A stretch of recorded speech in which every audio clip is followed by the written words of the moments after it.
સુરેન્દ્રનગર જિલ્લાના ઉમરડા ગામના અરજદાર કાનાભાઈ તરકટાએ સામેવાળા શખ્સ સાથે ભાગીદારીમાં ધંધો શરૂ કર્યો હતો. આ દરમિયાન કાનાભાઈના નામે લોન પર 13 ડમ્પર, 1 હિટાચી મશીન અને 1 ફોર્ચ્યુનર કાર સહિતના મોંઘા વાહનો ખરીદવામાં આવ્યા હતા. પરંતુ દગાબાજ ભાગીદારે આ તમામ વાહનો અન્ય જગ્યાએ ગીરવે મૂકી દીધા હતા અને લોનના હપ્તા ભરવાનું બંધ કરી દીધું હતું. આ મામલે અરજદારે સુરેન્દ્રનગર જિલ્લા પોલીસ અધિક્ષક પ્રેમસુખ ડેલુ સમક્ષ ન્યાય માટે રજૂઆત કરી હતી. જિલ્લા પોલીસ અધિક્ષક પ્રેમસુખ ડેલુએ મામલાની ગંભીરતા જોઈ અંગત રસ દાખવ્યો અને આરોપીને પોલીસ સ્ટેશને બોલાવીને કાયદાકીય ભાષા સમજાવી હતી. પોલીસની કડક કાર્યવાહીને કારણે અરજદારને તેમના તમામ વાહનો સહિત ₹5,14,00,000નો મુદ્દામાલ હેમખેમ પરત મળી ગયો છે. ન્યાય મળતા અરજદાર કાનાભાઈએ સુરેન્દ્રનગર પોલીસ અને એસપી પ્રેમસુખ ડેલુનો હૃદયપૂર્વક આભાર માન્યો હતો.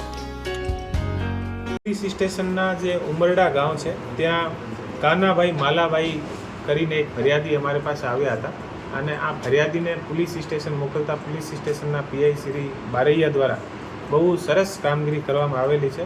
અને એ જે તમામ જે કાનાભાઈ જે ફરિયાદી હતા આ ફરિયાદીને બોલાવીને ફુસલાવીને અને વ્યાજ બટાના ચક્કરમાં આના જે ટોટલ આના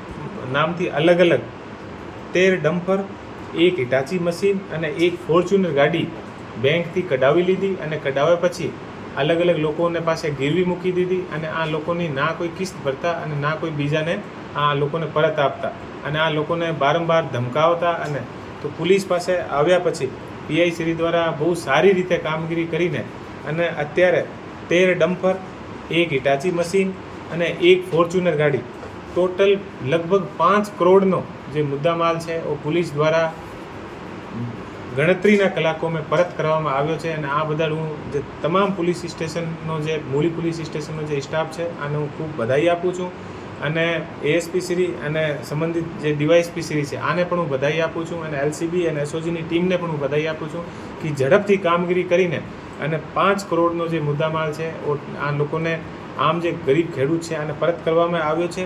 આમે ટોટલ 13 ડમ્પર, 1 હિટાચી મશીન અને 1 ફોર્ચ્યુનર ગાડી.